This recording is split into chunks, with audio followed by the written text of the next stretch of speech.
ദൈവനാമത്തിന് മഹത്വം ഉണ്ടാകട്ടെ. ഞാനിപ്പോൾ ഉള്ളത് ആന്ധ്രാപ്രദേശിലെ വെസ്റ്റ് ഗോദാവരി ജില്ലയിലെ ജഗന്നാഥപുരം എന്ന് പറയുന്ന വിളിക്കുന്നൊരു ഗ്രാമത്തിലാണ്. ഞാനിപ്പോൾ ഉള്ളത് ഇവിടെ അടുത്ത് തന്നെ പ്രവർത്തിക്കുന്ന ഈ ജില്ലയിലും പല സ്ഥലങ്ങളിലും ഒരു പ്രത്യേക മിനിസ്ട്രി ചെയ്യുന്ന ഒരു ദേവദാസനുമായിട്ടാണ് ഒപ്പം ഞാൻ പ്രവർത്തിക്കുന്നത്. അദ്ദേഹത്തിൻ്റെ ഒരു വ്യത്യസ്തമായിട്ടുള്ള മിനിസ്ട്രിയാണ് ആന്ധ്രാപ്രദേശിൽ ചെയ്യുന്നത്. ആ മിനിസ്ട്രിയെക്കുറിച്ചും അദ്ദേഹത്തിൻ്റെ ప్రవర్తనങ്ങളെക്കുറിച്ചൊക്കെ നമുക്ക് ചോദിച്ചറിയാం. వందనాలు సార్. సార్ మీ పేరు, ఎక్కడ మీరు పుట్టారు, మీ అమ్మ నాన్న అన్న తమ్ముళ్ళు, జస్ట్ ఫ్యామిలీ గురించి, తర్వాత మీరు మీ భార్య పిల్లల గురించి, ఫ్యామిలీ గురించి కొంచెంగా లైట్గా చెప్తారా? నేను ചോദിച്ചത് അദ്ദേഹത്തിൻ്റെ പേര്, కుటుంబ పశ్చాത്തലം, కుటుంబాంగങ്ങളെ കുറിച്ചൊക്കെ പറയാവുന്നതാണ് ചോദിച്ചത്. అందరికీ వందనాలు. Praise the lord. My name is reverend father సుందర్పాల్, west Godavari, Andhra Pradesh, south India. నేను పెనుగొండ నియర్ నర్సాపూర్ అనమాట. పెనుగొండ ప్రాంతంలో నేను జన్మించడం జరిగింది. మా పేరెంట్స్కి నేను 4వ వాడిని, 2 అక్కలు, 1 అన్నయ్య, తర్వాత నేను 4వ వాడిని. సో మా అమ్మగారికి మా నాన్నగారికి 9 సంతానం. 9 సంతానంలో అందరూ కూడా స్పిరిచువల్గానే ఉన్నారు. అందరూ కూడా దే ఆర్ బ్యాప్టైజ్డ్. ప్రభువులో వాళ్ళు పెరుగుతూ ఉన్నారు దేవుని మహాకృపను బట్టి. We're from Lutheran background, but నేను మాత్రం పర్టికులర్గా ఇండియన్ పెంతెకోస్తు, నేను దాంట్లోకి వెళ్ళి ముంచుడు బాప్తిసం తీసుకోవడం జరిగింది. అప్పటి నుంచి స్పిరిచువల్గా ఎదుగుతున్నాను. చాలా కాన్ఫరెన్స్కి అటెండ్ అవ్వటం, బైబిల్ స్టడీస్కి అటెండ్ అవ్వటం, బైబిల్ని బాగా డీప్గా స్టడీ చేయటం అనేటువంటిది నా హ్యాపీగా పెట్టుకున్నాను. ഇപ്പോൾ അദ്ദേഹം പറഞ്ഞത് അതിൻ്റെ പേര് പാസ്റ്റർ റവറൻ സുന്ദർ പോൾ എന്നാണ്. അദ്ദേഹം ഈ ജില്ലയിൽ തന്നെയുള്ള പെനുകൊണ്ട എന്ന് പറയുന്ന ഒരു ഗ്രാമത്തിലാണ് ജനിച്ചത്. ഇദ്ദേഹത്തിൻ്റെ മാതാപിതാക്കൾക്ക് 9 മക്കളാണ്. അതിൽ 4ാമത്തെ മകനാണ് ദേവദാസൻ. അദ്ദേഹം ചെറുപ്പം തൊട്ട് തന്നെ ലൂഥറൻ സഭയുടെ ബാക്ക്ഗ്രൗണ്ട്, അതാണ് അദ്ദേഹത്തിൻ്റെ ബാക്ക്ഗ്രൗണ്ട്. ലൂഥറൻ സഭയുടെ ബാക്ക്ഗ്രൗണ്ടിലാണ് അദ്ദേഹം ജനിച്ചതും ജീവിച്ചത്. എന്നാൽ അത് ലൂഥറൻ സഭയുടെ ആചാരങ്ങൾക്കും അല്ലെങ്കിൽ അതിൻ്റെ അനുഷ്ഠാനങ്ങൾക്കും വിപരീതമായിട്ട് അദ്ദേഹം മുഴുവൻ സ്നാനമേൽക്കുകയും വേദപുസ്തകത്തിലെ പല വചനത്തിൻ്റെ సత్యങ്ങളും അദ്ദേഹం తిరిచరియుകയും ചെയ്തു എന്നാണ് അദ്ദേഹం പറഞ്ഞത്.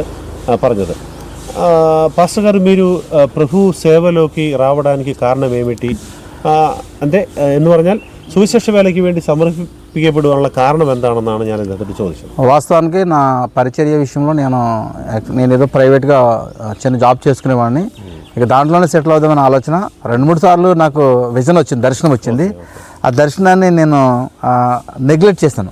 దేవుని సేవకు రమ్మని అంటే మామూలుగా ఒక పక్కనే వర్క్ చేసుకుంటూ, చిన్న జాబ్ చేసుకుంటూ నేను పరిచయలో పాస్టర్ గారికి సపోర్ట్గా ఉన్నాను.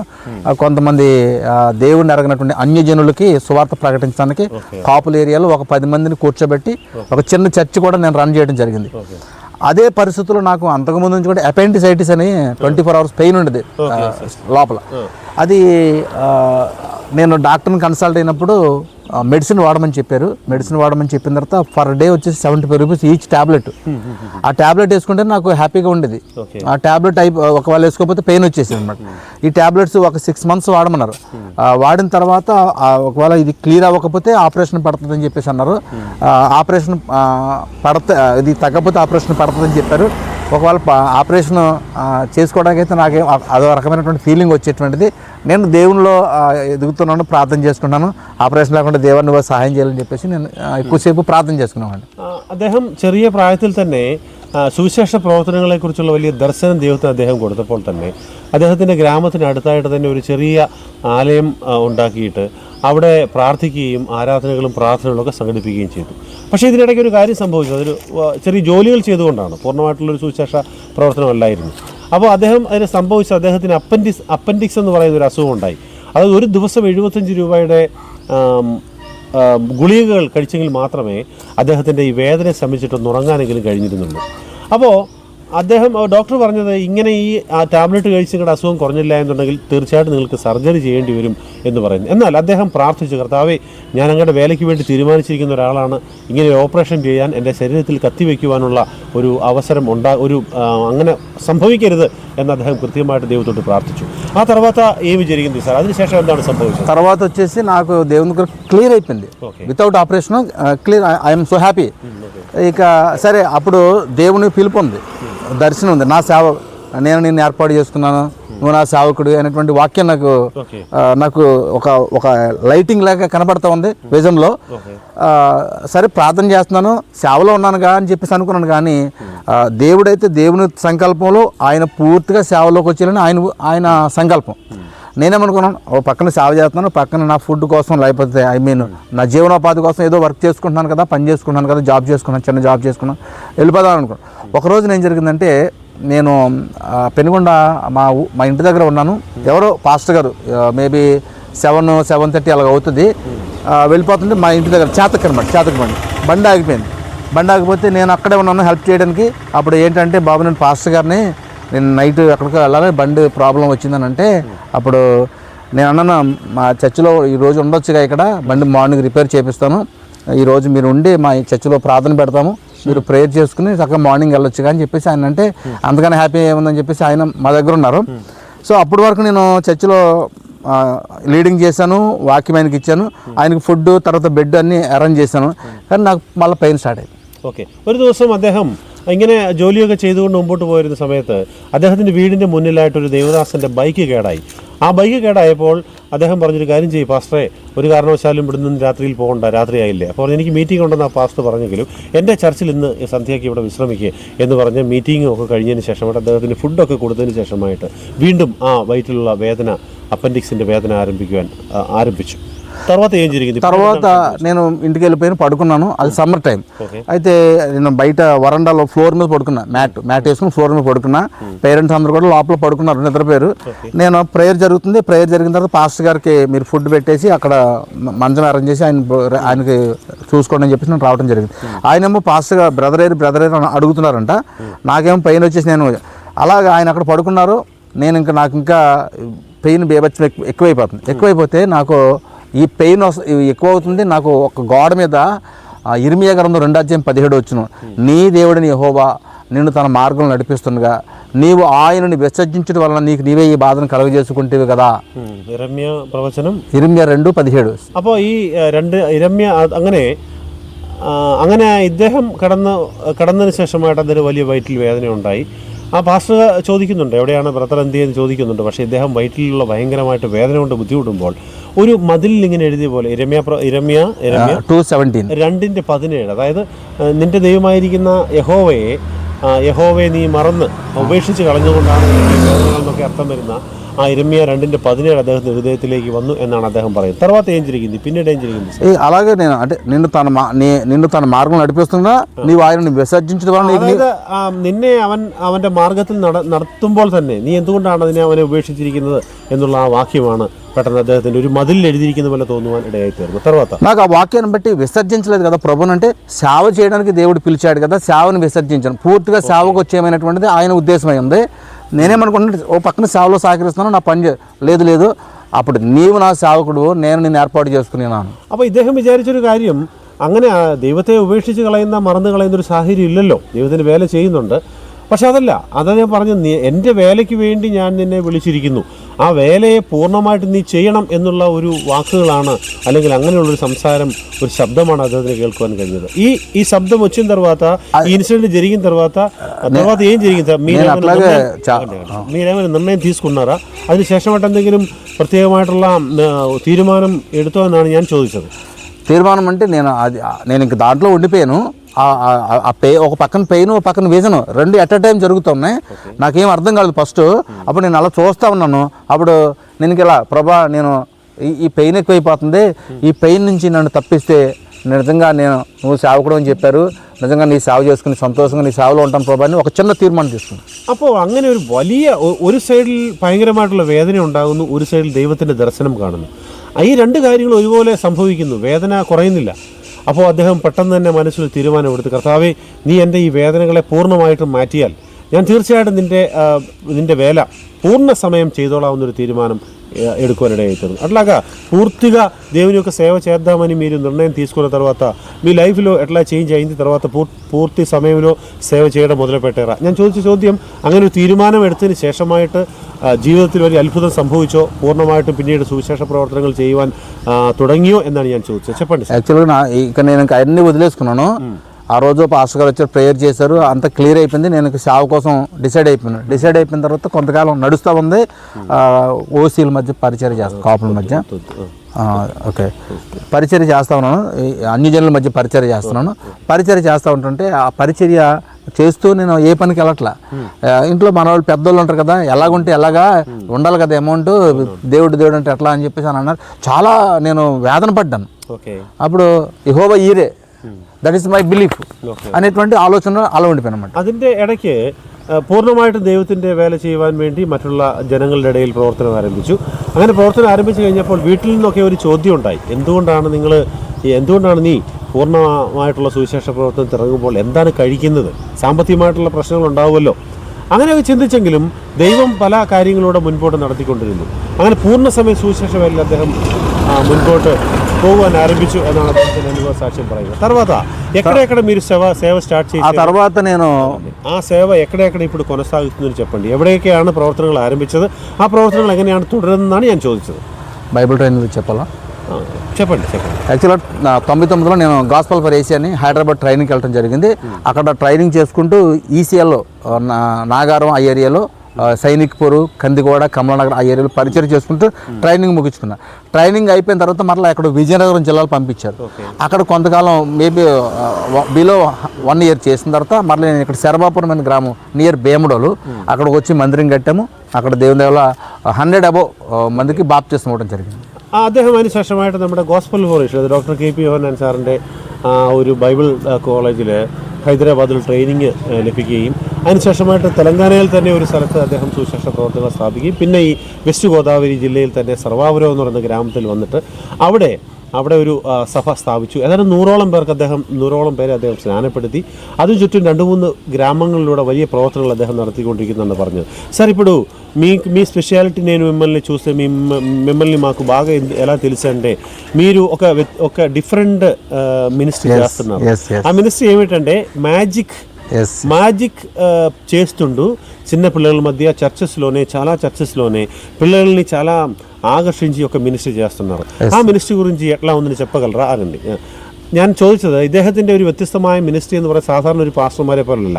അതായത് മാജിക് പഠിച്ചതിന് ശേഷമായിട്ട് സഭകളിലും കുട്ടികളുടെ ഇടയിലൊക്കെ മാജിക് കാണിച്ച് അവരെ ആകർഷിച്ചിട്ട് അതിലൂടെ ദൈവവചനം ప్రసంగిക്കുന്ന ഒരു మినిస్ట్రీയാണ് ఇദ്ദേഹത്തിന്റെ ప్రత్యేకత. അങ്ങനെയാണ് ഞാൻ ఇദ്ദേഹത്തെ കൂടുതലായിട്ട് അറിയാൻ കഴിഞ്ഞത്. ఆ మినిస్ట్రీ గురించాണ് ഞാൻ ചോദിച്ചത്. చెప్పండి సార్. నాకైతే సార్ ఇలాగ సువార్తకి వెళ్తుంటే చాలా వ్యతిరేకత వస్తుంది, రిజెక్ట్ చేస్తున్నారు. అప్పుడు నాకు ప్రేయర్ చేసుకుంటే దేవుడు ఒక థాట్ ఇచ్చాడు, ఏదైనా ఒక సంథింగ్ స్పెషల్గా వెళ్తే దాని ద్వారా వీళ్ళని దేవునిలోకి ఆకర్షించాలనేటువంటి ఒక థాట్ దేవుడు నాకు ఇచ్చాడు. ఇచ్చిన తర్వాత నేను చాలా ట్రై చేశాను. గాస్పల్ మెజిషియన్గా ట్రైనింగ్ అంటే జనరల్ మెజిషియన్గా ట్రైనింగ్ అయ్యాను. బట్ దాన్ని గాస్పల్ మెజిషియన్గా నేను డైవర్ట్ చేసుకుని చెన్నైలో ట్రైనింగ్ తీసుకున్నా. దానికి 1 lakh దాకా ఖర్చు అయింది నాకు విత్ మెటీరియల్. వచ్చిన తర్వాత నేను ఇలాగ కొంతమంది పిల్లల్ని గ్యాదర్ చేసి మ్యాజిక్ చేస్తాను రండి అని చెప్పి కూర్చోబెట్టి ఆ విధంగా వాళ్ళకి స్వార్థ ప్రకటించడం ద్వారా చాలామంది ప్రజలు కూడా అట్రాక్టివ్ అయ్యి అప్పుడు వాట్ ఈజ్ జీసస్ అనేటువంటిది వాళ్ళకి విత్ బై ద మ్యాజిక్ అనమాట. അപ്പോൾ അദ്ദേഹം ചെയ്തത് ഇങ്ങനെ പല സ്ഥലങ്ങളിലും സുവിശേഷവുമായിട്ട് പോകുമ്പോൾ അദ്ദേഹത്തിന് വലിയ എതിർപ്പുകളാണ് ഉണ്ടായത്. ആരും സ്വീകരിക്കുന്നില്ല, ധാരാളം എതിർപ്പുകൾ അഭിമുഖീകരിക്കേണ്ടി വന്നപ്പോൾ അദ്ദേഹം മനസ്സിലിങ്ങനെ ആലോചിച്ചത് വ്യത്യസ്തമായ രീതിയിൽ എങ്ങനെ ഈ ജനങ്ങളെ ആകർഷിച്ചുകൊണ്ട് സുവിശേഷം അറിയിക്കാം എന്നിങ്ങനെ ചിന്തിച്ചപ്പോൾ അതിൻ്റെ ഫലമായിട്ട് അദ്ദേഹത്തിന് കിട്ടിയ ഒരു ആശയമാണ് മാജിക് പഠിച്ചാൽ ആ മാജിക്ക് നമ്മൾ കാണിക്കുമ്പോൾ ജനങ്ങൾക്ക് മാജിക്ക് ഇഷ്ടമാണല്ലോ പൊതുവായിട്ട്. അങ്ങനെ മാജിക്ക് നമ്മൾ കാണിച്ചാൽ ജനങ്ങൾ നമ്മിലേക്ക് ആകർഷകരാകുകയും അങ്ങനെ അവിടെ സുവിശേഷം പറയുവാനുള്ളൊരു സാഹചര്യം ഉണ്ടാകുകയും ചെയ്യുമെന്ന് മനസ്സിലാകുകയും അങ്ങനെ ചെന്നൈയിൽ പോയിട്ട് സാധാരണ ഒരു ജനറൽ മജീഷ്യനായിട്ടുള്ള ട്രെയിനിങ് അദ്ദേഹത്തിന് ലഭിച്ചു. ആ മാജിക്ക് പഠിക്കാൻ വേണ്ടി മാത്രം മെറ്റീരിയൽ ഉൾപ്പെടെ 1 ലക്ഷത്തോളം രൂപയാണ് അദ്ദേഹം ചിലവായത്. ആ മാജിക്ക് പഠിച്ചതിന് ശേഷമായിട്ട് പല ഗ്രാമങ്ങളിലേക്കും പോയി ജനങ്ങളുടെയും കുട്ടികളുടെയൊക്കെ മുന്നിൽ മാജിക്ക് കാണിക്കുമ്പോൾ അവർ ആകർഷകരാകുകയും അങ്ങനെ അവരോട് സുവിശേഷം പറയുകയും ചെയ്യുന്ന ഒരു ప్రత్యేక ప్రవర్తనമാണ് അദ്ദേഹం ఆంధ్రప్రదేశ్లోనీളം చేయదుకొండిరిക്കുന്നത്. మాజిక్ ఇలా చేయడం ద్వారా ఆ తర్వాత సువార్త ప్రకటించడం ద్వారా ప్రజల్లో నుంచి మీకు ఏమైనా వ్యతిరేకలు వచ్చినాయా అంటే మాజిక్ కాണിച്ചിട്ട് ഇങ്ങനെ പിന്നീട് സുവിശേഷം പറയുമ്പോൾ ജനങ്ങളുടെ ഇടയിൽ നിന്നും ఎదుర్పుകൾ എന്തെങ്കിലും ഉണ്ടായിട്ടുണ്ടో എന്ന് ഞാൻ ചോദിച്ചത്. చెప్పండి. నేను యాక్చువల్గా నేను చిల్డ్రన్ మిషనరీగా ఉన్నాను ఆల్రెడీ.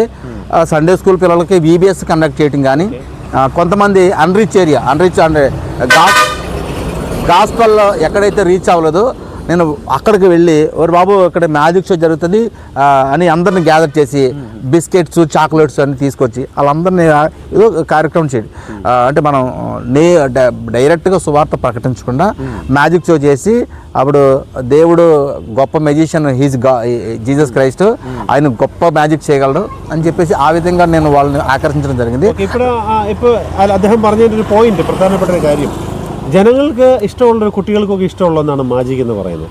അപ്പോൾ മാജിക് ഇങ്ങനെ നടത്തി കഴിയുമ്പോൾ ഒരു ഗ്രാമത്തിൽ ചിലരുടെ കുട്ടികൾക്ക് ബിസ്ക്കറ്റ് കൊടുത്തിട്ട് അവരെ മാജിക് കാണിച്ചിട്ട് നേരിട്ട് സുവിശേഷം പറയാതെ, ഇത് ദൈവം അത്ഭുതം ചെയ്തതുകൊണ്ടാണ്, ദൈവം വലിയൊരു മജീഷ്യനാണ്, നമ്മുടെ ജീവിതത്തെ മാറ്റാൻ കഴിയുള്ള ഒരു മജീഷ്യനാണ് കർത്താവ്, അതുകൊണ്ട് ആ കർത്താവിനെ നിങ്ങൾ സ്വീകരിച്ചാൽ തീർച്ചയായിട്ടും നിങ്ങളുടെ ജീവിതത്തിൽ അത്ഭുതങ്ങൾ സംഭവിക്കും എന്നുള്ള വലിയൊരു സന്ദേശം ജനങ്ങളുടെ അല്ലെങ്കിൽ കുട്ടികളുടെ ഹൃദയത്തിലേക്ക് ചെയ്തു കൊടുക്കുന്ന പകർന്നു കൊടുക്കുന്ന ഒരു പ്രത്യേക ശുശ്രൂഷയാണ് മാജിക്കിലൂടെ ఉള്ള సువిశేష ప్రవర్తన അദ്ദേഹం ചെയ്യുന്നത്.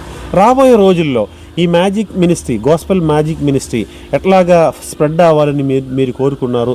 నిజంగా మీ ఆశ ఏంటి, మీ విషన్ ఏంటి, గోల్ ఏంటి అని కూడా అడుగుతున్నాను సార్, చెప్పండి. അന്ന് ഞാൻ ചോദിച്ചത്, ഭാവിയിൽ ഈ മാജിക് ഷോ മുഖാന്തരമായിട്ടുള്ള സുവിശേഷ പ്രവർത്തനം എങ്ങനെ വിശാലമാക്കാമെന്നാണ് പാസ്റ്റർ ആഗ്രഹിക്കുന്നത്, അദ്ദേഹത്തിൻ്റെ ദർശനം എന്താണ് അതിലൂടെ എന്നുള്ള ചോദ്യമാണ് ഞാൻ അദ്ദേഹത്തോട് ചോദിച്ചത്. సువార్త మనం మ్యాజిక్ ద్వారా అలాగే ట్రాక్స్ డిస్ట్రిబ్యూట్ చేయడం ద్వారా వాళ్ళకి అన్రీచ్డ్ ఏరియాకి గాస్పల్ ప్రీచ్ చేయడం మా ఎయిమ్గా పెట్టుకున్న గోల్. సో ఆ గోల్ రీచ్ అవడం కోసం చాలా ప్రయాసపడుతున్నా. కొన్ని చోట్ల వ్యతిరేకత వచ్చింది, కొన్ని చోట్ల ఫైటింగ్ జరిగింది, కొట్టే పరిస్థితి కూడా వచ్చాయి, చాలా ఇబ్బంది పడ్డాయి. ఒకసారి అయితే నన్ను ఈ రాయి పెట్టి కొట్టారు, ఇక్కడ గాస్పల్కి వెళ్ళినప్పుడు కొట్టారు, బ్లడ్ ఇంజూరీ అయింది. అయినా కానీ ప్రార్థన చేసుకుని ముందుకెళ్ళిపోతున్నా. రాబోయే కాలంలో ఏది ఏమైనప్పటికీ సువార్త ప్రకటించడం అనేది ఆపే ప్రసక్తి లేదు. ഓക്കെ, അദ്ദേഹം പറഞ്ഞ എന്താണെന്ന് വെച്ച് കഴിഞ്ഞാൽ ഇതിന് എതിർപ്പുകൾ ഉണ്ടായിട്ടുണ്ട്. അദ്ദേഹത്തിൻ്റെ നെറ്റിയിലെ പാടുകൾ, കല്ലെറിഞ്ഞ് രക്തമൊക്കെ വന്ന് മുറിവുണ്ടായ പാടുകളൊക്കെ അദ്ദേഹത്തിൻ്റെ മുഖത്തും നെറ്റിയിലും ഒക്കെ ഉണ്ട്. എന്തായിരുന്നാലും ഈ ദൈവം കൊടുത്ത ഈ ദർശനം അനുസരിച്ച് ഈ വ്യത്യസ്തമായ നിലയിൽ సువిశేషం അറിയിക്കാനൊക്കെയാണ് അദ്ദേഹം ఆగ్రహిക്കുന്നത്. సార్, ఈ ఆంధ్రప్రదేశ్ కాకుండా వేరే రాష్ట్రాల్లో, కేరళ కానీ, కర్ణాటక, తమిళనాడు కానీ, నార్త్ ఇండియన్ సైడ్ కానీ ఈ మ్యాజిక్, గోస్పెల్ మ్యాజిక్ మినిస్ట్రీకి మిమ్మల్ని పిలిస్తే మీరు వెళ్తారా? ചോദിച്ച ചോദ്യം, ഈ ആന്ധ്രാപ്രദേശ് അല്ലാതെ ഏതെങ്കിലും സംസ്ഥാനങ്ങൾ, കേരളത്തിലോ കർണാടകയിലോ അങ്ങനെ ഏതെങ്കിലുമൊക്കെ നോർത്ത് ഇന്ത്യൻ സൈഡിലൊക്കെ വിളിച്ചു കഴിഞ്ഞാൽ അങ്ങനെ മാജിക് സുവിശേഷീകരണത്തിന്, മാജിക്കിലൂടെ సువిశేషీకరణത്തിന് വേണ്ടി పోవాൻ കഴിയുమో എന്നാണ് ഞാൻ ചോദിച്ചത്. తప్పకుండా ఇండియాలో ఏ రాష్ట్రానికైనా వెళ్తా. ఆల్రెడీ నేను ఛత్తీస్గఢ్ వెళ్ళాను, బిలాస్పూర్ చేశాను, ఢిల్లీ వెళ్ళా, ఢిల్లీలో చేశా, అప్పుడు లాంగ్వేజ్ ట్రాన్స్లేషన్.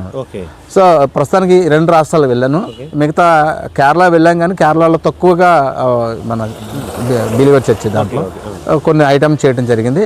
ఒకవేళ రాబోయే కాలంలో ఇన్ ఫ్యూచర్లో ఎవరైనా పిలిచినా నేను surely I will go anyway. അദ്ദേഹം പറഞ്ഞത് ഛത്തീസ്ഗഡിലും ഡൽഹിയിലും മാജിക്കിലൂടെ സുവിശേഷ പ്രവർത്തനങ്ങൾ നടത്തിയിട്ടുണ്ട്. കേരളത്തിൽ വന്ന് ചില മാജിക്കുകളൊക്കെ അദ്ദേഹം കാണിച്ചിട്ടുണ്ട്. എന്നാൽ എവിടെ അദ്ദേഹത്തെ വിളിച്ചാലും മാജിക്കിലൂടെ ഉള്ള സുവിശേഷീകരണം, മാജിക്കിലൂടെ യേശു ക്രിസ്തുവിൻ്റെ രക്ഷയെക്കുറിച്ചും ഈ ദൈവത്തിൻ്റെ മഹത്വത്തെക്കുറിച്ചും അറിയിക്കാനൊക്കെ അദ്ദേഹം സന്നദ്ധനാണെന്നാണ് പറയുന്നത്. തീർച്ചയായിട്ടും അദ്ദേഹത്തിൻ്റെ ഈ വ്യത്യസ്തമായ മിനിസ്ട്രിയെ ദൈവം അനുഗ്രഹിക്കട്ടെ. ധാരാളം ജനങ്ങൾ വളരെ ലളിതമായിട്ടുള്ള രീതിയിൽ, ഒരു വ്യത്യസ്തമായ രീതിയിൽ അദ്ദേഹത്തിലൂടെ ദൈവത്തിൻ്റെ വചനം കേൾക്കുന്നു. തീർച്ചയായിട്ടും അതൊരു വലിയ കാര്യം തന്നെയാണ്. തീർച്ചയായിട്ടും ദൈവം അദ്ദേഹത്തെ കൂടുതലായിട്ട് അനുഗ്രഹിക്കാൻ വേണ്ടി നമുക്ക് പ്രാർത്ഥിക്കാം.